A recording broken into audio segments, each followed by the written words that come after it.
معروف کنڑا اداکار اور کامیڈین راجو تاڑیکوٹے کا 62 سال کی عمر میں انتقال ہو گیا۔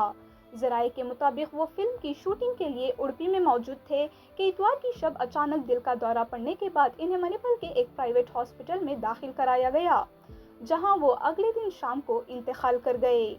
راجو تاڑیکوٹے کی آخری رسومات منگل کو ان کے آبائی علاقے چکا سندگی تحصیل وجے پورہ ضلع میں ادا کی جائیں گی۔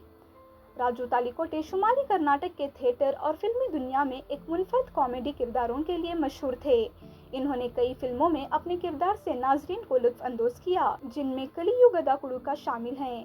علاوہ ازیں وہ مشہور ریالٹی شو بگ باس کنڑا میں بھی حصہ لے چکے ہیں، جس سے انہیں نوجوان نسل میں بھی کافی مقبولیت حاصل ہوئی۔ ان کے انتقال پر ڈپٹی چیف منسٹر ڈی کے شیو کمار نے ٹویٹر پر افسوس کا اظہار کرتے ہوئے کہا کہ کنڑا فلم انڈسٹری ایک بڑے نقصان کا سامنا کر رہی ہے۔ راجو تاڑیکوٹے کی وفات سے کنڑا فلم اور تھیٹر کی دنیا ایک بڑی کمی محسوس کر رہی ہے۔ ان کی مزاحیہ اداکاری اور سٹیج پر پیش کیے گئے کردار ہمیشہ یاد رکھے جائیں گے۔